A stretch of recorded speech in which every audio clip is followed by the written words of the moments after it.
Hello friends, स्वागत है आपका हमारे इस यूट्यूब चैनल विपुल एकेडमी पर। देखिए, लास्ट वीडियो में हमने बात करी थी वैद्युत आवेश के बारे में। ठीक है, मूल आवेश के बारे में, आवेश के क्वांटीकरण के बारे में। अब उससे नेक्स्ट टॉपिक आता है हमारा कूलाम्ब का नियम। ठीक है, तो जल्दी से जो नए हैं चैनल को सब्सक्राइब कर लीजिए और शेयर जरूर कीजिए अपने दोस्तों को। ठीक है, नेक्स्ट टॉपिक आता है हमारा, आज का टॉपिक है कूलाम्ब का नियम। आज इस वीडियो में कूलाम्ब का नियम आप पढ़ने वाले हैं।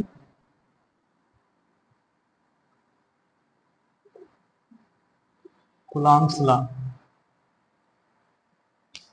देखिए, कूलाम्ब नाम के एक वैज्ञानिक हैं। ठीक है, अगर इनके पूरे नाम की बात करें तो बताइएगा कमेंट बॉक्स में क्या है इनका पूरा नाम कूलाम्ब का।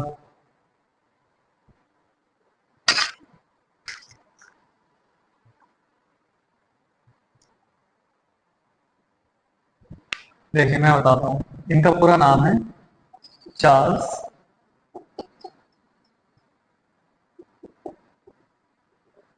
Augustine day coulomb.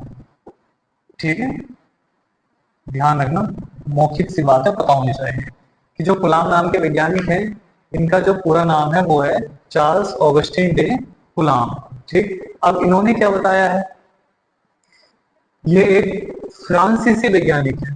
ठीक है, ये एक फ्रांसीसी वैज्ञानिक है और इन्होंने क्या बताया, इन्होंने बताया है जो आवेश आए थे हमारे। ठीक है, जो हमारे आवेश थे, तो इन्होंने दो स्थिर आवेशों के बारे में बताया।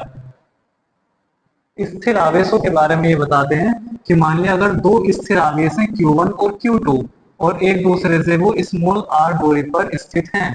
ठीक है, तो कूलाम्ब बताते हैं कि अगर दो बिंदु आवेश हैं और वो स्थिर हैं तो उनके बीच में कुछ बल लगता है, जिसे प्रतिकर्षण वैद्युत बल या आकर्षण वैद्युत बल कह सकते हैं।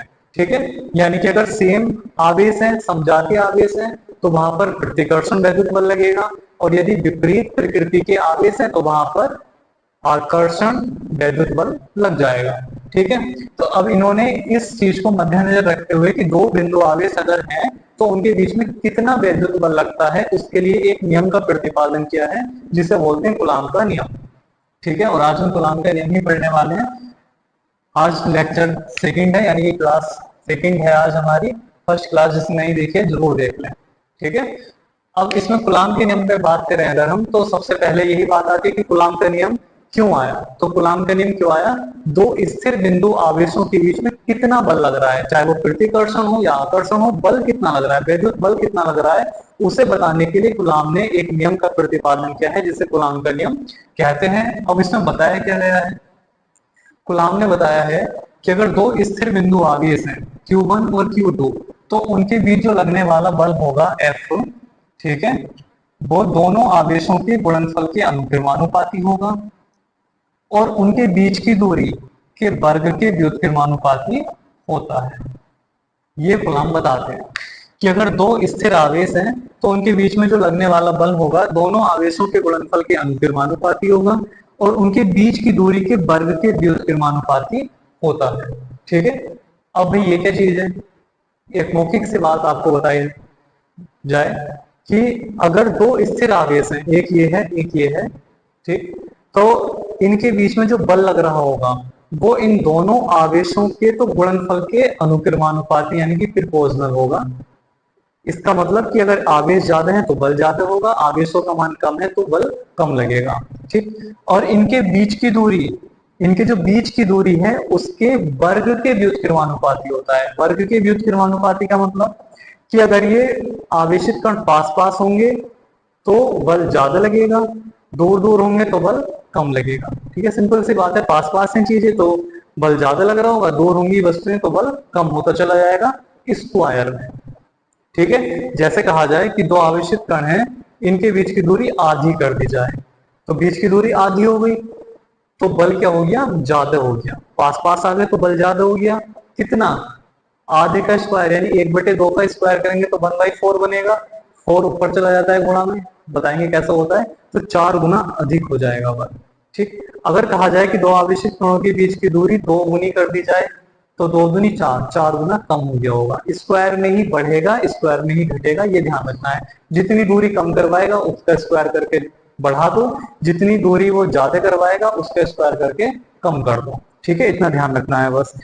तो कूलाम ने बताया कि दो स्थिर बिंदु आवेशों के बीच लगने वाला जो बल होता है वो दोनों आवेशों के गुणनफल के अनुक्रमानुपाती होता है और उनके बीच की दूरी के वर्ग के व्युत्क्रमानुपाती होता है। अगर दोनों इक्वेशनों को देखा जाए तो यहां से आ जाता है Q1 Q2 upon r square. ठीक, कि दोनों आवेशों के गुणनफल के प्रोपोर्शनल है और बीच की दूरी के वर्ग के स्क्वायर के इनवर्स प्रोपोर्शनल है। अगर इस चिन्ह को हटाया जाए, इस साइन को हटाएं तो क्या करें, तो कुछ ना कुछ नियतांक आएगा।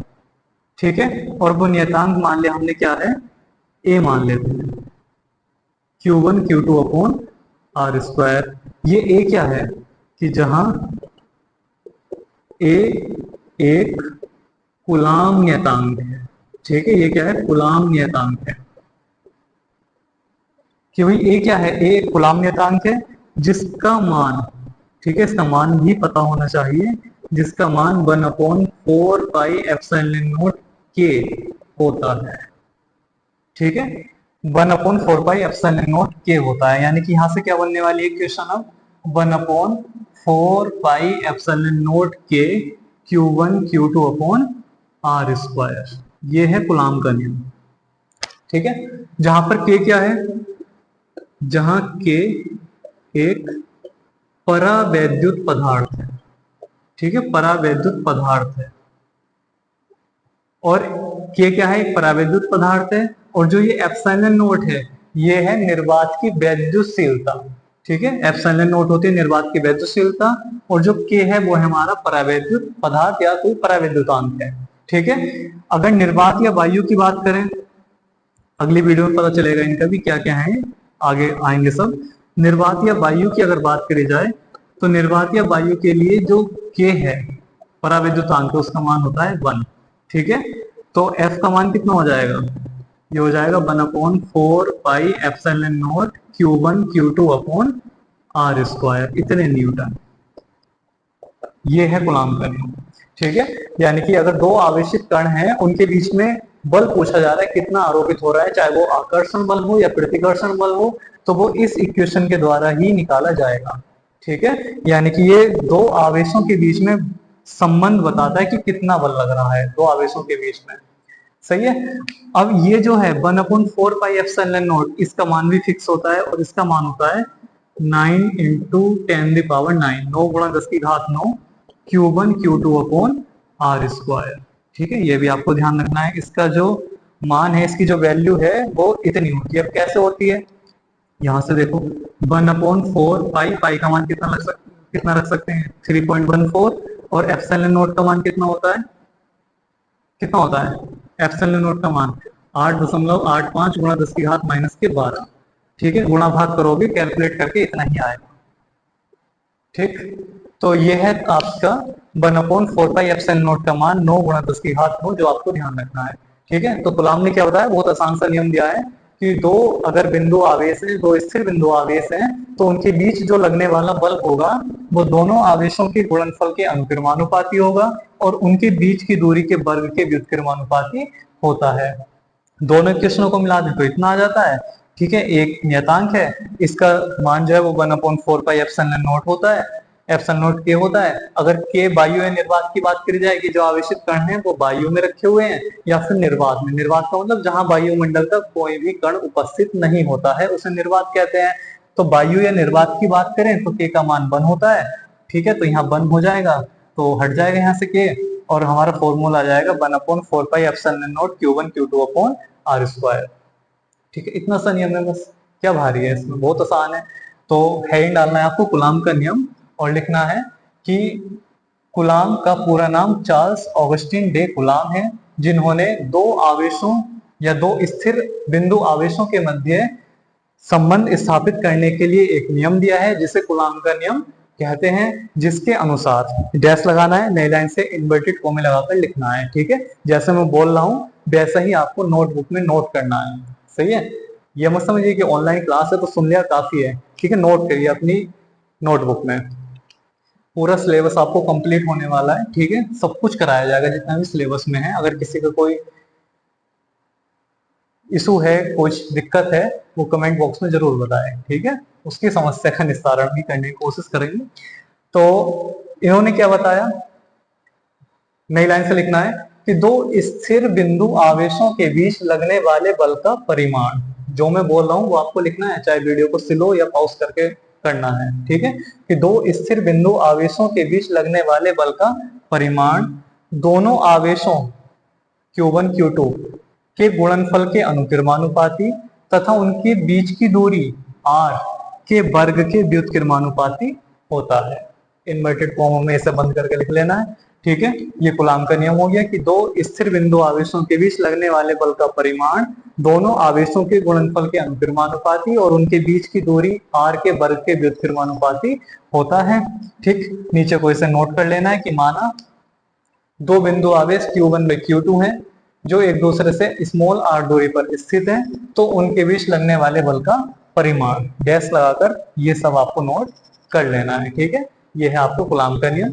बाकी मिलते हैं नेक्स्ट वीडियो में, कूलाम से संबंधित जो सवाल हैं उन पर चर्चा होगी, और आगे जो परावैद्युत पदार्थ हैं, परावैद्युतांक है, वैद्युतशीलता वगैरह टॉपिक हैं छोटे छोटे, ठीक है, ये आपको बताए जाएंगे। तो वीडियो को अपने दोस्तों को जरूर शेयर करें, लाइक करें, कमेंट करें। किसी कोई समस्या है तो जरूर कमेंट में बताएं, ठीक है। डेली आपको क्लास मिलने वाली है लेक्चर के रूप में। आज सेकंड लेक्चर है आपका, टॉपिक था कूलाम का नियम, ठीक है। अच्छे से तैयार करते रहें, हाथों हाथ लिखते रहें और समझते रहें चीजों को। मिलते हैं नेक्स्ट वीडियो में। Thank you.